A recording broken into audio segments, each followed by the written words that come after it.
Subscribe કરો everything in Gujarati ચેનલને latest update મેળવવા માટે બેલ આઇકન દબાવીને ઓલ નોટિફિકેશન ઓન કરવાનું ભૂલતા નહીં. એજ્યુકેશન તેમજ સ્કોલરશિપ અંગે આપની કોઈ પણ ક્વેરી હોય તેને સરળતાથી અને ઝડપથી ઉકેલવા માટે એવરીથિંગ ઇન ગુજરાતી ટેલિગ્રામ ચેનલને જરૂરથી જોઈન કરજો, જેની લિંક ડિસ્ક્રિપ્શનમાં આપવામાં આવી છે. આપણે વિદ્યાર્થી મિત્રો ડિજિટલ ગુજરાત સ્કોલરશિપ પોર્ટલ પર ઓનલાઈન સ્કોલરશિપ ફોર્મ ફિલ કરવાના છે. તે વિદ્યાર્થી મિત્રોએ કેટલીક બાબતો ખાસ ધ્યાનમાં રાખવાની છે. જે બાબતો તમે ધ્યાનમાં નહીં રાખો તો વિદ્યાર્થી મિત્રો તમારું સ્કોલરશિપ ફોર્મ રિજેક્ટ થઈ શકે છે અને તમારી સ્કોલરશિપ જમા થવામાં ટાઈમ લાગી શકે છે. આ તમામ ગાઈડલાઇન સ્કોલરશિપ ડિપાર્ટમેન્ટ દ્વારા જ આપવામાં આવી છે. મિત્રો અહીંયા તમે જોઈ શકો છો કે જેમાં લખેલું છે કે વિદ્યાર્થીએ ઓનલાઈન ફોર્મ ભરતા પહેલાં નીચે મુજબની વિગતો ધ્યાને રાખવી તથા નીચે મુજબના તમામ ઓરિજિનલ ડોક્યુમેન્ટ સ્કેન કરીને રાખવા. એટલે કે મિત્રો તમારી સ્કીમ મુજબ તમારે જે પણ ડોક્યુમેન્ટ અપલોડ કરવાના છે તે તમામ ડોક્યુમેન્ટ ઓરિજિનલ સ્કેન કરવાના છે. જો તમારી પાસે ઓરિજિનલ ડોક્યુમેન્ટ ન હોય તેવા કિસ્સામાં તમારે ઝેરોક્સ સ્કેન કરવાની છે. હવે અહીંયા જે પણ બાબતો ખાસ ધ્યાનમાં રાખવાની છે તેમાં છે કે તમારું ઈમેલ એડ્રેસ હોવું જરૂરી છે કે જે ઈમેલ આઈડી જો તમારી પાસે ના હોય તો ઈમેલ આઈડી તમારે બનાવવાનો રહેશે. આ ઉપરાંત બીજી એક માહિતી આપવામાં આવી છે કે તમારે મોબાઈલ નંબર રજિસ્ટ્રેશન કરતી વખતે તે જ એન્ટર કરવાનો છે કે જે મોબાઈલ નંબર જ્યાં સુધી તમને સ્કોલરશિપ ના મળે ત્યાં સુધી કાર્યરત રહે, એટલે કે તે ચાલુ કન્ડિશનમાં રહે. એટલે કે ઈમેલ આઈડી અને મોબાઈલ નંબર જે તમારું એક્ટિવ હોય તે જ એન્ટર કરવાનું છે. કારણ કે તમે જ્યારે ઓનલાઈન રજિસ્ટ્રેશન કરશો તેમજ સંપૂર્ણ ફોર્મ ફિલ કર્યા પછી જ્યારે ફાઇનલ સબમિટ કરશો ત્યારે પણ તમારા નંબર પર ઓટીપી આવશે. જે ઓટીપી એન્ટર કર્યા પછી તમારું ફોર્મ ફાઇનલ સબમિટ થશે. આ ઉપરાંત તમારે જ્યારે કોઈ પણ પ્રકારની ક્વેરી આવશે તો ક્વેરીની વિગતો પણ તમારા મોબાઈલ નંબર પર મેસેજ કરવામાં આવશે, જેથી તમારો મોબાઈલ નંબર તેમજ ઈમેલ આઈડી એક્ટિવ રહે તેના પર ખાસ ધ્યાન રાખવાનું છે. વિદ્યાર્થી મિત્રો બીજી એક ખાસ અગત્યની જે તમારે વિગત ધ્યાનમાં રાખવાની છે કે વર્ષ 2022-23થી ભારત સરકારની પોસ્ટ મેટ્રિક શિષ્યવૃત્તિ યોજના અંતર્ગત શિષ્યવૃત્તિનું ચૂકવણું આધાર બેઝ કરવામાં આવે છે. એટલે કે વિદ્યાર્થીનો આધાર નંબર જે બેંક ખાતા સાથે લિંક હોય તે બેંક ખાતામાં શિષ્યવૃત્તિ ચૂકવણી કરવામાં આવશે. ટૂંકમાં વિદ્યાર્થી મિત્રો તમારો જે એકાઉન્ટ નંબર હોય બેંક એકાઉન્ટ નંબર તે બેંક એકાઉન્ટ સાથે તમારું આધાર કાર્ડ લિંક હોવું જરૂરી છે.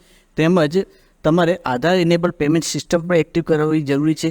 ત્યાર પછી મિત્રો ડોક્યુમેન્ટ અંગે માહિતી આપવામાં આવી છે કે સક્ષમ અધિકારી દ્વારા ઇસ્યુ કરવામાં આવેલ વિદ્યાર્થીનો જાતિનો દાખલો અપલોડ કરવાનો છે. ત્યાર પછી આવકના દાખલા અંગે માહિતી આપવામાં આવી છે કે જો પિતા હયાત ના હોય તો તેવા કિસ્સામાં પિતાના મૃત્યુનું પ્રમાણપત્ર, અને જો માતા પિતાએ છૂટાછેડા લીધા હોય તો છૂટાછેડાનો આદેશ આધાર રજૂ કર્યાથી માતાના આવકનો દાખલો માન્ય રહેશે. એટલે કે જો તમે પિતાનો આવકનો દાખલો અપલોડ કરશો તો તમારે ફક્ત પિતાનો દાખલો જ અપલોડ કરવાનો છે. પરંતુ જો તમે માતાના આવકનો દાખલો અપલોડ કરો તો તમારા પિતા હયાત ના હોય એટલે કે મૃત્યુ પામ્યા હોય તેવા કિસ્સામાં તમારે એ મૃત્યુનો દાખલો પણ પીડીએફ સાથે અપલોડ કરવાનો છે. અને જો છૂટાછેડા લીધા તો છૂટાછેડાનો આધાર આવકના દાખલા સાથે તમારે છૂટાછેડાના પુરાવો એકસાથે પીડીએફમાં એકસાથે તેની પીડીએફ બનીને અપલોડ કરવાનો છે. ત્યાર પછી જ તે આવકનો દાખલો માન્ય રહેશે. આ ઉપરાંત જે વિદ્યાર્થીના પિતા વાલી સરકારી નોકરી કરતા હોય તેવા વિદ્યાર્થીના વાલીના આવકના દાખલાની સાથે આવક અંગેનું ઇન્કમ ટેક્સ માટેનું ફોર્મ 16 પણ અપલોડ કરવાનું છે. ત્યાર પછીની સૂચના અનુસાર જે વિદ્યાર્થીને ચાલુ વર્ષના અભ્યાસક્રમ તેમજ ગયા વર્ષના અભ્યાસક્રમ વચ્ચે કોઈ ગેપ હોય, ઉદાહરણ તરીકે કોઈ વિદ્યાર્થી ધોરણ 11માં ચાલુ વર્ષમાં એડમિશન લે છે પરંતુ તે વિદ્યાર્થીએ ધોરણ 10 એક વર્ષ અગાઉ અથવા તેના પહેલાં પાસ કરેલું હોય, એટલે કે ધોરણ 10 અને ધોરણ 12ની વચ્ચે બ્રેક હોય તો તેવા વિદ્યાર્થીએ તે મતલબનું એકરારનામું એટલે કે તે પ્રકારનું એફિડેવિટ કરાવવાનું રહેશે અને જે અપલોડ પણ કરવાનું રહેશે. ત્યાર પછી જે વિદ્યાર્થી હોસ્ટેલમાં રહીને અભ્યાસ કરે છે તે વિદ્યાર્થીએ હોસ્ટેલનું સર્ટિફિકેટ અપલોડ કરવાનું છે. જે સર્ટિફિકેટ ડાઉનલોડ કરવા માટે તમારે ડિજિટલ ગુજરાતની વેબસાઇટ પર જવાનું છે, જ્યાં તમારે લોગિન કરવાનું છે. જ્યાં તમારું જે યુઝર પાસવર્ડ હોય તે એન્ટર કરીને તમારે કાપ્ચા કોડ એન્ટર કરીને લોગિન બટન પર ક્લિક કરવાનું છે.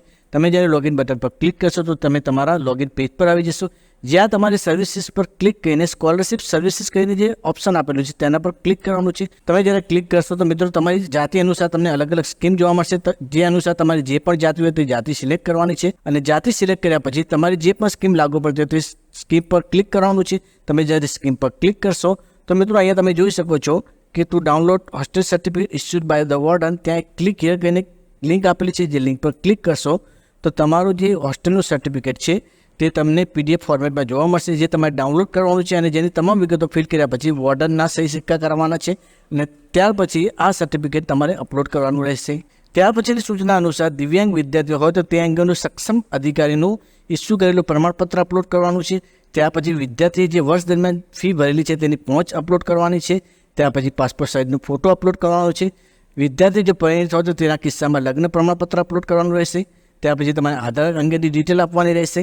ત્યાર પછી છેલ્લી સૂચનામાં જાણવામાં આવ્યું છે કે તમે જ્યારે સંપૂર્ણ સ્કોલરશિપ ફોર્મ ફિલ કરી લો, એટલે કે તમે જ્યારે ફોર્મને ફાઇનલ સબમિટ કરી લો ત્યાર પછી તમારે જે ફાઇનલ પ્રિન્ટ છે તે ફાઇનલ પ્રિન્ટની સાથે જેટલા પણ ડોક્યુમેન્ટ અપલોડ કરેલા છે તે તમામ ડોક્યુમેન્ટ સ્વપ્રમાણિત કરી તમારી એપ્લિકેશનની સાથે જોડવાના રહેશે અને તે તમારી સંસ્થામાં જમા કરાવવાના રહેશે. જો મિત્રો અંગ્રેજી બોલવા માટે મૂળભૂત પાયા સમાપ્ત તમામ ટેસ્ટથી સરળ ભાષામાં શીખવા હોય તો તે તમામ વિડીયો એઝ અ પ્લેલિસ્ટ સ્વરૂપે તમે સ્ક્રીન પર જોઈ શકો છો. તે જ પ્રમાણે ડિજિટલ ગુજરાત સ્કોલરશિપ પોર્ટલ પર કઈ રીતે ફોર્મ ભરવું, કયા કયા ડોક્યુમેન્ટની જરૂર પડશે તેમજ તે અંગેના અન્ય ઉપયોગી વિડીયો એઝ અ પ્લેલિસ્ટ સ્વરૂપે તમે સ્ક્રીન પર જોઈ શકો છો. તેમજ એસએસસી અને એચએસસી ના વિદ્યાર્થીઓ માટે પણ ખૂબ જ ઉપયોગી એવા વિડીયોની પ્લેલિસ્ટ તેમજ કમ્પ્યુટર અને આઈટી ને લગતા વિડીયોની પ્લેલિસ્ટ પણ ડિસ્ક્રિપ્શનમાં આપવામાં આવી છે.